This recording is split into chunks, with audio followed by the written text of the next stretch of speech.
안녕하세요.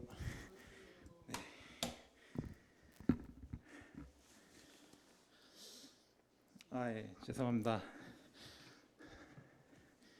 조금 늦었습니다. 그 저는 이제 열왕기상 3장 말씀을 준비를 했습니다. 먼저 그 3장 말씀을 다 함께 읽고 읽었죠? 죄송합니다. 예.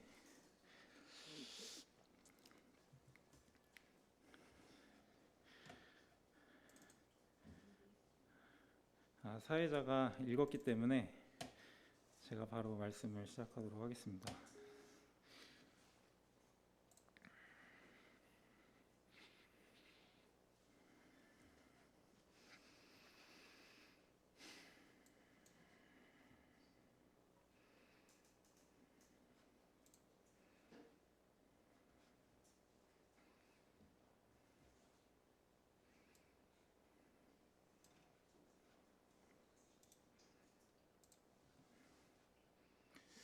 네.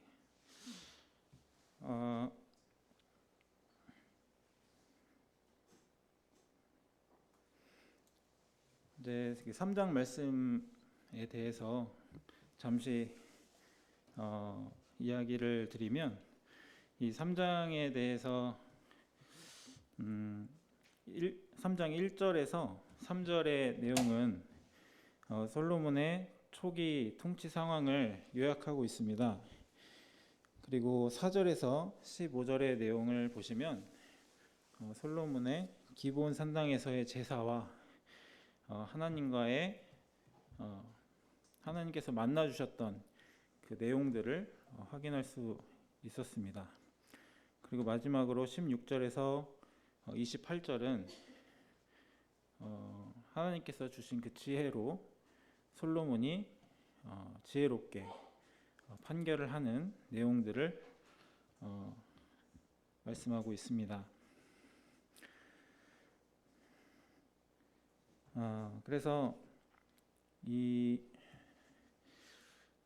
내용에 대해서 제가 준비한 말씀들을 나누도록 하겠습니다.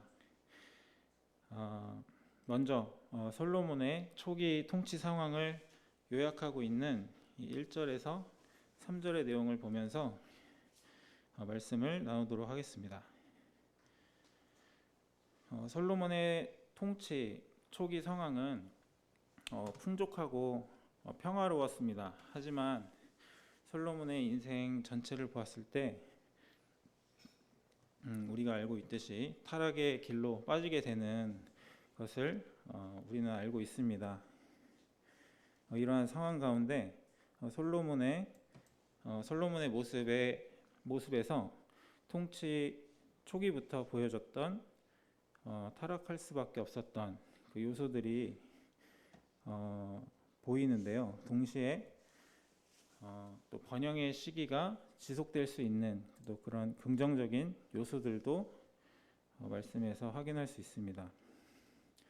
그래서 이 두 가지 요소들에 대해서 말씀을 나누도록 하겠습니다.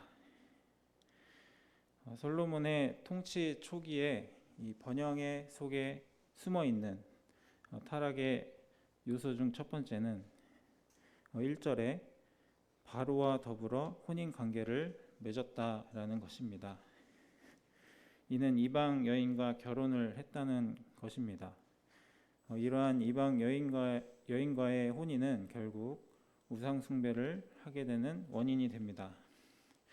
당시 이러한 결혼은 정략 결혼으로 군사적, 경제적 이익을 위해 흔하게 이루어졌던 일이었습니다. 하지만 하나님께서는 분명히 이를 금하셨습니다.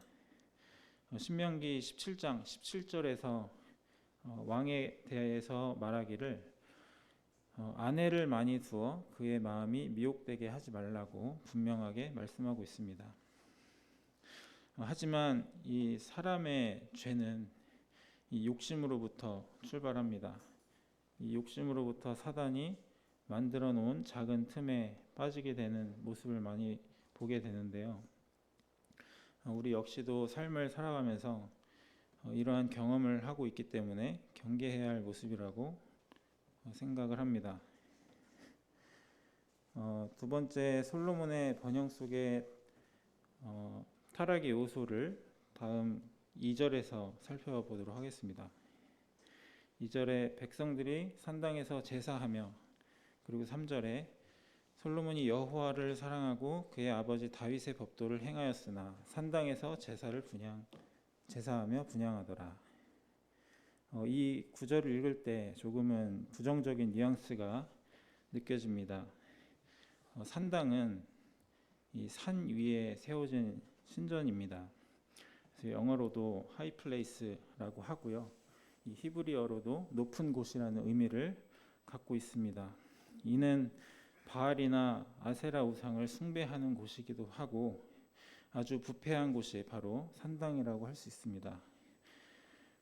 물론 이 2절의 내용처럼 성전을 아직 건축하지 아니했기 때문에 산당에서 예배를 드리는 것에 대해서 하나님께서는 일정 부분 허용하시는 모습이 나타나고 있습니다. 당시에는 이 산당이라는 곳이 이후에 벌어질 이 우상 숭배로 더러워진 그런 산당의 모습은 아니었습니다. 성전이 건축되기 전 단순히 제사와 기도의 장소일 뿐 이 가나안 족속들의 산당과는 구별이 되어 있었습니다. 그럼에도 불구하고 이러한 모습들은 결국 성전이 지어진 후에도 우상 숭배를 하는 결과로 이어지게 된다는 것입니다. 1절에서 3절의 내용 중 비춰지는 이 통치 초기부터 나타나는 솔로몬의 타락의 요소들을 두 가지 정도 발견할 수 있었습니다. 그렇다면 왜 솔로몬은 벌써 이러한 부분들을 통치 초기부터 이러한 일들을 했는지 생각을 해보게 됩니다. 산당에서의 제사는 당시 시대적 상황을 생각하면 허용할 수 있겠습니다. 왜냐하면 하나님께서도 이 부분에 대해서 허용하신 모습을 볼 수 있었기 때문입니다. 하지만 이방인과의 결혼은 문화적인 상황을 고려해도 명백히 율법이 하지 않도록 말씀하신 내용인데 솔로몬은 왜 이런 부분에 조금 소홀하게 했는지 생각을 해보게 되었습니다. 솔로몬에 대한 상황을 생각해 보았습니다. 솔로몬 이전의 왕 다윗, 그는 생전 참 고생을 많이 했던 사람입니다. 몇 번이나 죽을 고비에 놓였었고 또 왕이 된 이후에도 나라를 위해서 힘을 다했던 그런 사람이었습니다. 많은 전투에서 전쟁을 치렀고 이 전쟁터에서도 앞장서며 싸웠던 그런 인물이었습니다. 그도 하나님께 완벽한 자는 아니었지만 하나님은 다윗을 기뻐하셨고 이 나라의 주인은 항상 하나님이시라는 것을 다윗은 인정하며 나라를 다스리는 그런 하수인 정도로 생각하며 맡은 바 임무를 다 하는 자였습니다. 다윗이 그의 시대를 살아가면서 쉽지 않은 인생을 살아왔었다면 다윗으로부터 이 왕위를 물려받은 솔로몬은 평화의 시대를 살아가고 있습니다. 하나님과 함께 하시는 아버지 다윗의 이루어 놓은 업적을 등에 업고 그는 이 강대한 나라의 왕으로서 평화롭고 또 번영의 시대를 살아가게 되었습니다. 하지만 솔로몬도 이 아버지 다윗과 못지않게 이 나라에 대한 사랑, 또 애정, 그리고 비전이 있었던 사람이었습니다. 하나님께 자신의 소원을 구하는 내용들을 보면서 솔로몬 또한 이스라엘이라는 나라를 잘 다스리고 싶은 그의 마음이 진심이라는 것을 보게 됩니다. 솔로몬도 이 안정기에 접어든 이 나라를 왕으로서 잘 다스리고자 하는 욕심이 있는 자라는 것을 또 오늘 본문을 통해서도 느낄 수 있습니다. 이러한 솔로몬의 상황들을 나름 짐작해 보며 이 말씀을 읽으면서 감히 말씀을 드리지만 또 저와 또 솔로몬이 겪고 있는 상황이 조금 비슷하다는 생각을 한번 해보게 되었습니다. 저는 이제 현재 저희 아버지께서 운영하시는 작은 사업체에서 함께 일을 하고 있습니다. 요즘 정말 어렵게 자영업 하시는 분들이 많습니다만 오랜 시간 동안 운영을 해오면서 어려운 시기도 있었고 또 현재 이 정도로 유지하게 하시는 하나님 은혜에 감사를 드리고 있습니다. 솔로몬이 이 평화의 시기를 살아가고 있는 것처럼 현재 저는 그러한 시기를 살아가는 것 같습니다. 하지만 이렇게 되기까지 저희 아버지께서 젊은 시절 참 고생을 많이 하셨습니다. 넉넉지 않은 형편에 고생하면서 얻은 능력으로 이 창업을 하시고 지금까지 하나님께서 은혜로 지켜주시고 있는 것 같습니다. 어린 시절 이 기억하는 아버지의 모습과 또 지금 함께 일을 하면서 경험하고 있는 아버지에 대한 느낌이 있습니다. 이분은 이 일에 대해서 정말 진심이라는 것입니다. 저 또한 나름대로 진심으로 임하고 있다고 생각합니다만 그 진심의 크기가 저와는 비교가 되지 않을 것 같습니다. 이제는 시간의 흐름에 따라서 또 아버지의 시대가 점점 가고 또 이제는 제가 이어받아야 할 시기가 다가오는 것 같습니다.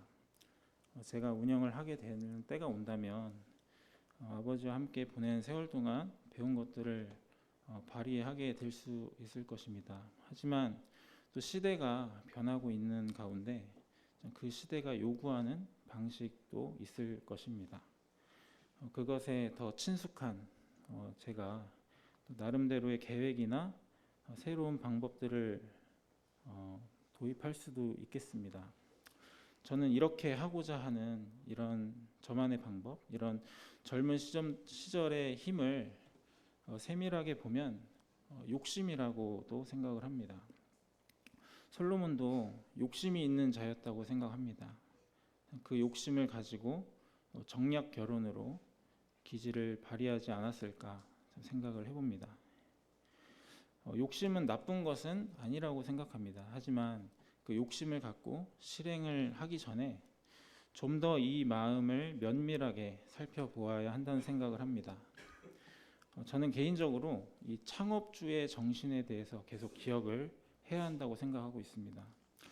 이 창업주의 정신이 무엇이냐에 대해서 물으신다면 이 간절함인 것 같습니다. 이 0에서 1을 만들어낼 때 창업주의 이 피와 땀과 눈물이 있었다는 것입니다. 한마디로 이 고난의 삶이 있었다라는 것입니다. 이 물려받은 자가 바라보는 눈과 이것을 처음부터 만들어 놓은 창업주가 바라보는 눈은 다를 수밖에 없다고 생각합니다. 이 섣부른 욕심은 자칫 어리석음에 빠질 수 있는 원인이 될 수 있겠다라는 생각이 듭니다. 지금 평화를 누리고 있는 이유는 그만한 대가를 치렀기 때문입니다. 솔로몬은 아버지 다윗의 고난으로 현재 평화의 시대를 누리며 살아가고 있습니다. 아버지가 어떻게 살아왔는지 보고 들었지만 직접 경험하지 않고는 현재 이 평화가 얼마나 가치 있는 평화인지 다 알지 못할 것입니다. 이 솔로몬은 애굽 왕 바로와 더불어 혼인 관계를 맺음으로 나라의 이익을 위한 정략 결혼을 하였습니다. 다윗의 후계자였던 이 솔로몬은 이제 한 나라의 왕으로서 자신의 계획을 실현하고 왕으로서 나라를 더욱 강대하고 복된 나라로 발전시키기를 원했을 것입니다. 현재 평화의 시대를 누리며 살아가는 솔로몬은 자신의 욕심으로부터 시작된 자신 나름대로의 계획들을 펼쳤을 것이라 생각합니다.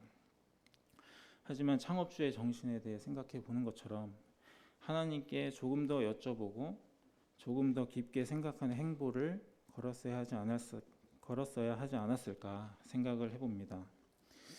이러한 이방 민족의 결혼이 당시에는 지혜와 시대가 요구하는 방법이라 생각했을지 모르겠지만 솔로몬의 이 판단은 그의 인생 중 우상 숭배를 하게 되며 나라 전체를 위기로 몰고 가는 그런 원인과 결과가 됩니다. 우리는 그리스도의 고난과 희생으로 말미암아 의롭다함을 얻은 자가 되었습니다. 그리스도 이후 이 그리스도의 복음을 또 전파하기 위한 수많은 희생도 있었습니다. 현재 우리는 은혜의 시대를 살아가고 있습니다. 우리가 복음을 가진 자로서 또한 하늘의 상속자로서 그리스도의 고난을 기억해야 합니다. 그리고 복음을 전파하기 위해 희생하신 성도들을 생각해야 합니다. 우리가 현재 누리는 이 시간은 어떠한 대가를 지불하여 주어진 시간이라는 것을 기억해야 합니다. 모든 것이 내게 가하나 다 유익한 것이 아니라고 말씀하고 있습니다. 우리는 자유롭습니다. 모든 것을 할 수 있습니다만 그리스도인으로서 행실과 사명에 대해 더욱더 깊이 생각하고 조심히 행동해야 할 것으로 교훈되기를 바랍니다. 솔로몬의 번영 속 타락의 요소 중 이 산당에서 제사를 드린 부분에 대해서 말씀을 나누도록 하겠습니다. 한 일화를 소개하고 있는데요. 4절에서 솔로몬이 기브온 산당으로 제사를 갔다는 말씀을 하고 있습니다. 이 기브온 산당은 산당 규모가 크다고 말씀하고 있습니다. 솔로몬이 이렇게 넓은 장소가 필요했던 이유는 바로 일천 번제를 드리기 위함이었습니다. 이 일천 번제는 1000마리의 짐승을 완전히 태우는 제사입니다. 이것을 하루에 다 했는지 며칠에 걸쳐 드렸는지 알 수는 없지만 솔로몬은 하나님을 사랑하고 그의 아버지 다윗의 법도를 행하기 위해 일천 번제를 하나님께 드렸습니다. 솔로몬은 하나님께 대해 순수하고 진실된 마음으로 자신의 마음을 드렸습니다. 왜냐하면 이 제사를 통해서 하나님께서 감동받으시고 꿈을 통해 솔로몬을 찾아오셨기 때문입니다. 하지만 오늘 제가 나누고 싶은 말씀은 솔로몬이 산당에서 이와 같은 제사를 드렸다라는 것입니다. 조금 더 자세히 이야기하면 산당 옆 여호와의 장막에서 이와 같은 제사를 드렸습니다. 이 내용을 역대하 1장 3절에서 6절에서 찾아볼 수 있는데요. 제가 읽어드리도록 하겠습니다. 솔로몬이 온 회중과 함께 기브온 산당으로 갔으니 하나님의 회막 곧 여호와의 종 모세가 광야에서 지은 것이 거기에 있음이라. 다윗이 전에 예루살렘에서 하나님의 궤를 위하여 장막을 쳐 두었으므로 그 궤는 다윗이 이미 기럇 여아림에서부터 그것을 위하여 준비한 곳으로 메어 올렸고 옛적에 훌의 손자 우리의 아들 부살렐이 지은 놋제단은 여호와의 장막 앞에 있더라. 솔로몬이 회중과 더불어 나아가서 여호와 앞 곧 회막 앞에 있는 놋제단에 솔로몬이 이르러 그 위에 1000마리 희생으로 번제를 드렸더라. 솔로몬이 기브온 산당에 간 것은 사실은 그곳에 여호와의 장막이 있고 놋제단에서 일천 번제를 드리기 위함이었습니다. 솔로몬의 일천 번제로 하나님께서 꿈속에서 나타나실 정도로 하나님께서는 기뻐하셨습니다. 하지만 여기서 주목해야 할 내용은 하나님의 장막이 이 산당과 혼동될 정도로 가까이 있었다라는 것을 말씀을 통해 알 수 있습니다. 우리는 성경을 보고 있고 또 솔로몬의 인생을 알고 있습니다. 당시에는 성전 건축 전이었기 때문에 이 산당이 단순한 제사를 드리는 장소로 사용되었지만 이후 산당은 우상 숭배를 하는 타락의 장이 됩니다. 이후 여러 왕들 중 이 선한 왕과 악한 왕을 판가름할 때 이 산당을 제거하느냐 유지하느냐가 기준이 되는 만큼 이 산당은 타락의 장소이자 불순종의 장소인 것을 보게 됩니다. 저는 이 산당이 여호와의 장막 가까운 곳에 함께 있다는 말씀을 보면서 이 예배의 환경 또한 중요한 부분 중 하나라는 생각을 하게 되었습니다. 단순한 예를 들어서 주변에 음악이 나오는 상황에서 말씀을 읽는다든지 또는 TV를 켜놓고 앞에서 말씀을 읽는 것처럼 우리가 온전히 드리지 못하는 환경에서 하나님을 만나려 하고 있지 않은지 생각해 보게 되었습니다. 개인적으로 요즘에 제가 느끼는 것은 이 스마트폰으로 성경을 읽다 보면 분명히 성경을 읽고 있었는데 정신 차리고 보면 인터넷 뉴스와 또 SNS에 시선이 뺏기게 되는 제 자신을 발견하게 됩니다. 우리는 이 죄의 유혹을 이 자력으로 극복할 수 없는 존재입니다. 이 집중이 흐려질 수 있는 환경에서 하나님을 온전히 묵상할 것이라고 생각한다면 그것은 실패할 가능성이 큽니다. 우리는 사단이 만들어 놓은 작은 틈에도 빠지는 존재이기 때문입니다. 우리가 이것을 영적으로 바라본다면 이렇게 생각할 수도 있습니다. 하나님께서 우리를 성전 삼으시고 또 각자의 인생 가운데 함께 하십니다. 하나님께서 계신 성전은 거룩해야 합니다. 이 성전인 우리가 거룩하지 않은 상태에서 하나님께 예배나 묵상을 드리는 것은 하나님을 사랑한다 할지라도 그 인생의 끝이 아름답지 않게 될 것임을 솔로몬을 통해 보게 됩니다. 우리의 사정을 아시는 하나님께서 그것을 일정 부분 허용하시는 부분이 있고 우리의 중심을 아시는 하나님께서 우리의 예배를 기쁘게 받으시는 부분이 있습니다. 하지만 우리는 연약한 존재이고 이 거룩하신 하나님과 거룩하지 못한 나의 상태가 지속된다면 언젠가는 사단의 틈에 빠지게 되는 그런 결과를 맞이할 수도 있습니다. 너희는 유혹의 욕심을 따라 썩어져가는 구습을 따르는 옛 사람을 벗어버리고, 이 에베소서 4장 22절의 말씀인데요. 하나님의 은혜로 새 사람이 된 우리가 옛 사람의 부패된 행위를 벗어버리지 않는다면 이 거룩하신 하나님과 혼재되어 있는 마치 이 기브온 산당과 여호와의 장막이 함께 있는 것과 같은 장면이 될 것입니다. 우리는 옛 사람을 벗어버리고 오직 거룩하신 하나님만을 모시는 거룩한 성전의 모양을 갖추어 나가야 할 것입니다. 지금까지 이 하나님의 은혜를 입은 솔로몬의 이 부정적인 요소에 대해서 말씀을 드렸습니다. 이번에는 이 솔로몬이 일천 번제 이후 하나님과 만나는 내용을 보면서 긍정적인 요소를 보고자 합니다. 하나님께서 솔로몬에게 쉬운 말로 소원이 무엇이냐라고 물으셨습니다.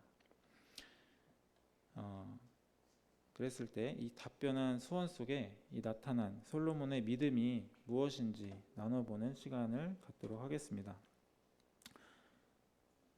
지금부터 말씀드릴 내용은 5절에서부터 14절의 내용입니다. 솔로몬의 일천번제를 기쁘게 받아주신 하나님께서 솔로몬의 꿈에 나타나셨습니다.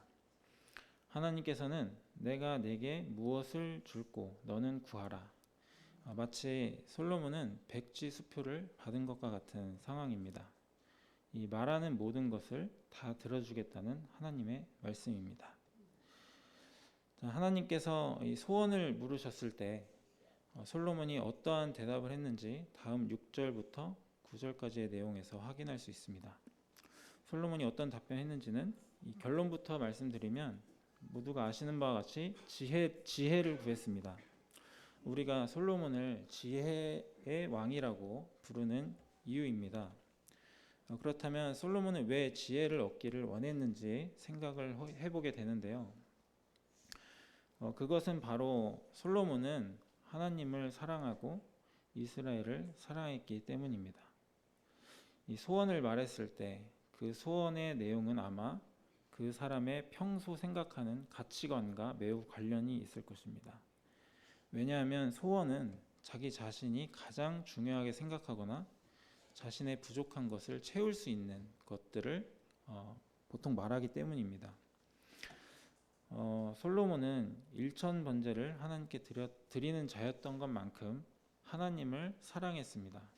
또한 이스라엘을 사랑했습니다. 6절의 말씀을 읽어드리겠습니다.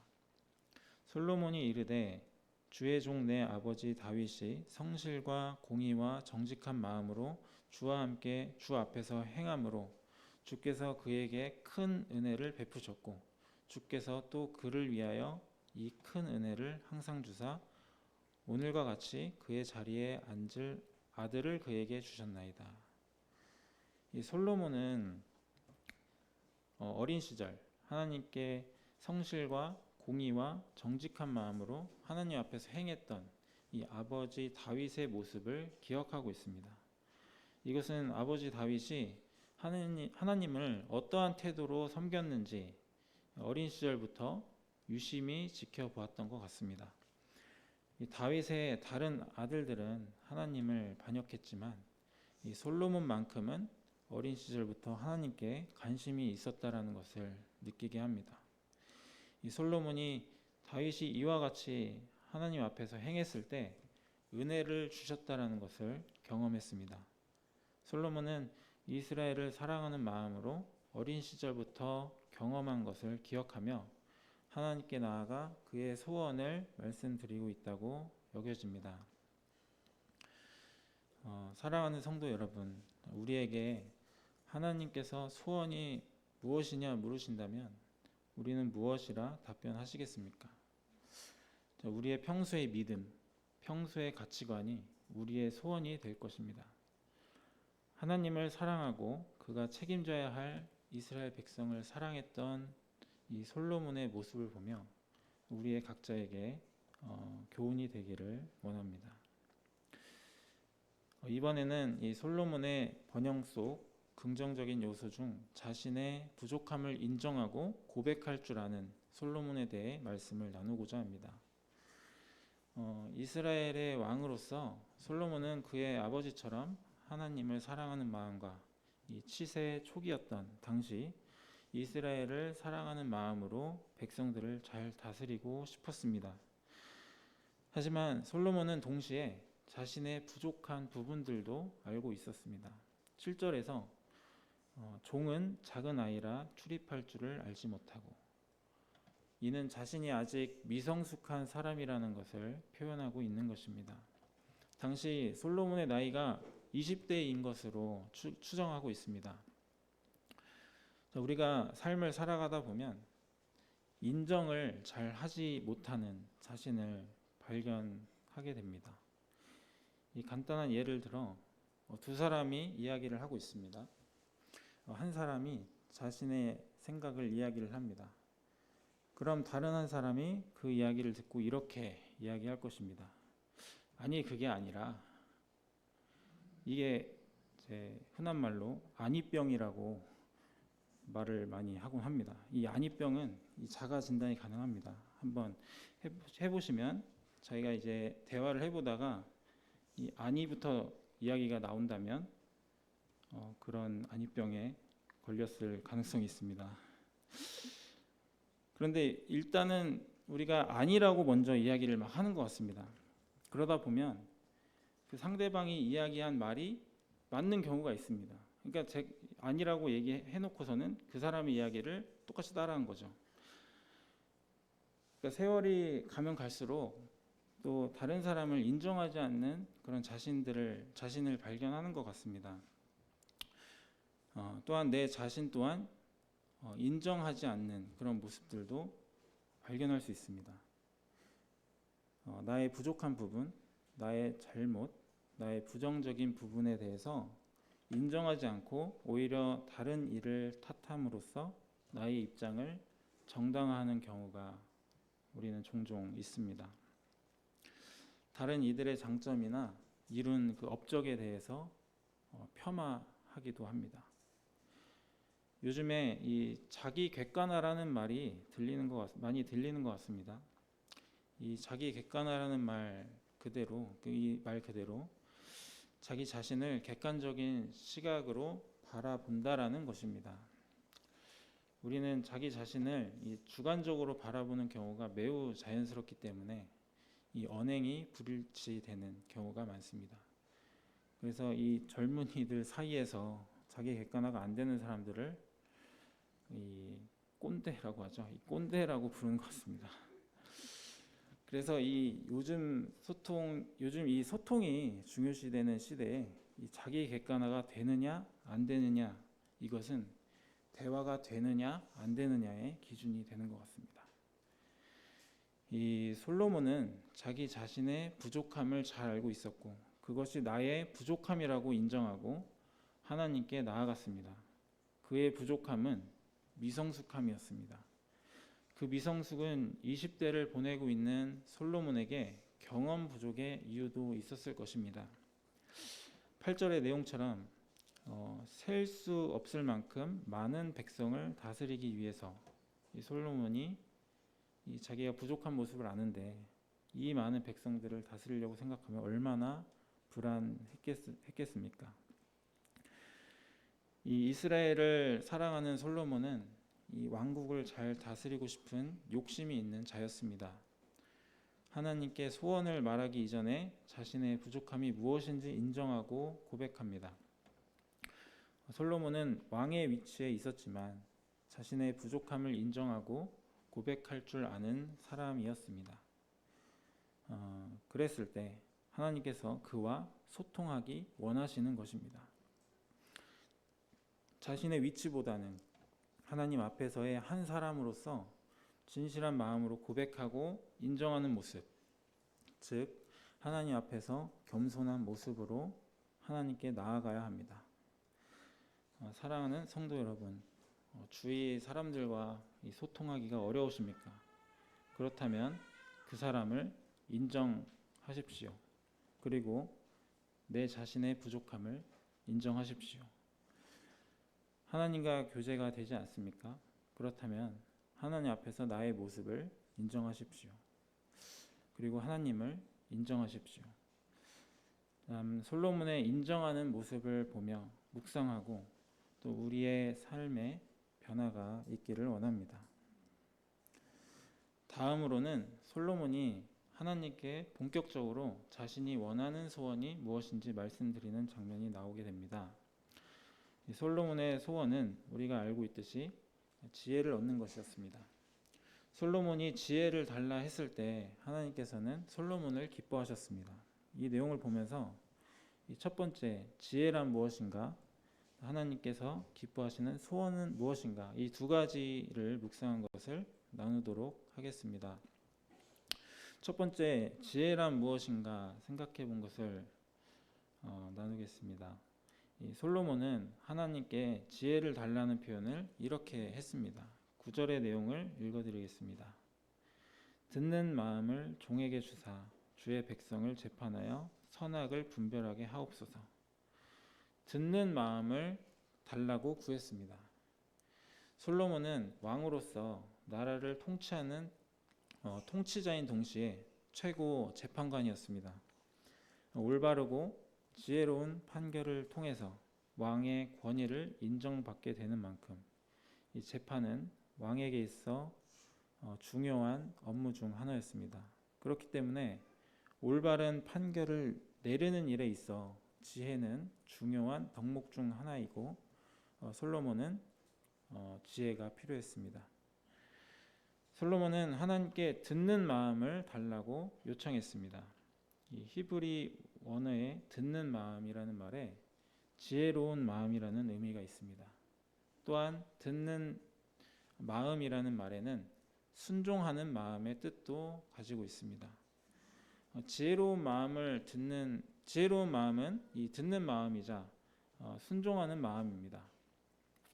지혜라고 해서 우리가 어디 가서 특별한 경험을 하고 또 책을 읽고 지식을 쌓은 것을 토대로 얻은 것이 지혜라고 한다면 이 세상의 논리에서는 적용될지 모르겠습니다만 하나님의 말씀을 듣는 것, 또 하나님의 말씀에 순종하는 것이 바로 진정한 지혜라고 할 수 있습니다.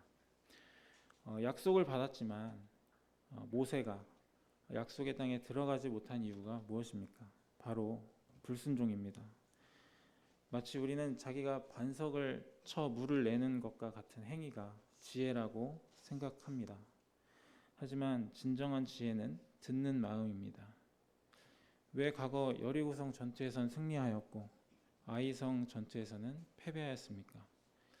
이 아간이 온전히 바친 물건에 손을 대었습니다. 하지만 이 근본적인 문제는 순종했느냐 순종하지 않았느냐입니다. 그 누구의 것도 아닌 이 값비싼 물건을 얻는 기회를 잡는 이 아간의 행위는 이 세상에서는 기지가 될 수 있고 지혜라고 말할 수 있습니다. 우리는 이런 지혜에 익숙해져 있지만 하나님 앞에서는 그저 불순종이라는 것입니다. 다음으로 하나님께서 기뻐하시는 소원은 무엇인가에 대해서 말씀을 나누고자 합니다. 하나님께서 만일 저에게 소원이 무엇이냐 솔로몬과 같이 이렇게 물어보신다면 나는 무슨 소원을 이야기할 것인가에 대해서 생각해 보는 찰나에 저도 모르게 그 로또 있죠. 그거 1등이라는 말이 그냥 딱 스쳐 지나갔어요. 생각하기도 전에 그냥 지나갔어요. 그래서 이제 소원에는 아까 제가 자신의 가치관이 묻어져 있다고 말씀을 드렸는데 저는 이제 저의 가치관이 그렇게 된 것 같습니다.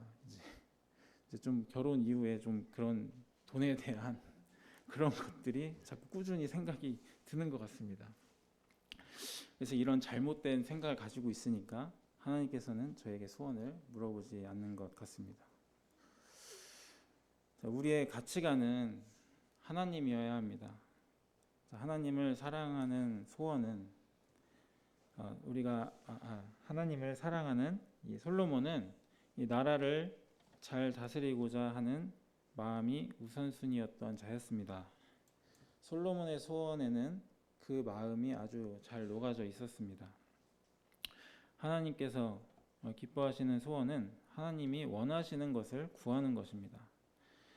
솔로몬은 하나님께서 소원을 구하라 했을 때 자신의 욕심에 따라 구했던 소원이 아니라 하나님께서 은혜로 주신 나라와 백성들의 필요에 초점을 맞추어 송사를 듣고 분별하는 지혜를 구했기 때문에 하나님께서는 솔로몬을 기뻐하셨습니다. 하나님께서는 구하지도 않았던 부귀와 영광까지도 솔로몬에게 주겠다는 약속을 하십니다. 이 구하지도 않았던 부귀와 영광을 주셨다는 말씀을 보고 하나님께서는 이 우리의 니즈를 다 아신다라는 것을 보게 되었습니다. 우리는 때로 우리의 필요를 주님께 가감없이 요구합니다만 그 필요를 하나님께서 그렇게 구할 때마다 들어주시지 않으시죠. 하지만 하나님께서는 먼저 그의 나라와 그의 의를 구했을 때 구하지도 않았던 우리의 필요를 더하신다라는 것입니다. 14절에 필요를 더하여 주시며 하나님께서 한마디를 더하십니다. 내 법도와 명령을 지키면 내가 또 내 날을 길게 하리라. 어떤 이들은 하나님을 오해하는 것이 있습니다. 예수님을 믿으면 천국에 보내고 믿지 않으면 지옥에 보낸다. 하나님께서는 우리와 교제하는 것 자체를 기뻐하시는 것 같습니다.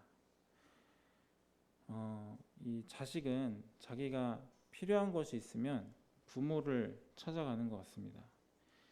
이 자신의 필요를 얻기 위해 부모 앞에 서성거리는 자가 바로 자식입니다. 하지만 부모는 자식에게 아무것도 기대하는 바가 없습니다. 자식이 부모에게 구하면 부모는 그것을 구한 자식을 보며 기뻐합니다. 줄 수 있음에 기쁘고 주는 것에 기쁨을 느낍니다. 하나님께서는 우리에게 늘 이 결핍을 주십니다. 그래야 우리가 하나님을 찾기 때문입니다. 아브라함에게 자식을 오랫동안 주지 아니한 이 결핍을 주시고 하나님께 소망을 품게 하십니다. 내 법도와 명령을 지키면 내가 또 내 날을 길게 하리라 라고 하나님께서 조건부로 말씀하시는 이유는 그의 필요를 하나님께 찾기를 바라시기 때문입니다. 그렇게 해야 사람은 하나님을 찾기 때문입니다. 이 시간 이 솔로몬의 소원을 보면서 과연 우리는 어디에 가치를 두고 있는지 생각해보는 시간이 되기를 원합니다. 하나님께서는 원하시는 소원으로 하나님께서 원하시는 소원으로 하나님을 기쁘시게 하는 우리가 되기를 원합니다. 또한 우리의 필요를 묵상해 보며 나에게 주신 부족함이 혹시 하나님께 소망을 품게 하시는 하나님의 뜻이 아닌지 생각해 보는 시간이 되면 좋겠습니다. 다음으로 하나님께서 솔로몬에게 지혜를 주시고 이 지혜를 이용해서 재판을 하게 되는 한 사건을 이야기하고 있습니다. 이 16절에서부터 시작되는 두 창기 사건은 우리에게 익숙한 이야기일 것입니다. 아시는 바와 같이 이 사건은 이 증거도 없고요, 또 오직 두 여자의 증언만 있는 상황으로 재판을 내리기가 참 어려운 그런 사건이었습니다. 치세 초기였던 솔로몬의 입장에서도 이 왕으로서 권위와 입지를 위해 중요한 사건이었습니다. 솔로몬은 이 여자들의 증언을 가만히 듣고 있었습니다. 그리고 하나님께 얻은 지혜로 이 사건을 지혜롭게 신문합니다. 왕이 이르되 산 아이를 둘로 나누어 반은 이 여자에게 주고 반은 저 여자에게 주라. 진짜 어머니라면 본능적으로 갖고 있는 이 모성애와 인간의 감성을 움직이는 이 예리한 통찰력으로 과감하게 명령을 내렸습니다. 솔로몬의 지혜로 진짜와 가짜를 분별해낼 수 있었고 결국 28절에서 온 이스라엘이 왕이 심리하여 판결함을 듣고 왕을 두려워했으니 이는 하나님의 지혜가 그의 속에 있어 판결함을 봄이더라 라고 말씀하고 있습니다. 우리의 삶에서 지혜가 필요한 순간을 겪고 있습니다. 그 순간 지혜롭게 결정을 내리지 못한 경험들도 많이 있을 것입니다. 우리는 늘 선택의 기로에 서 있는 순간들이 많이 있습니다.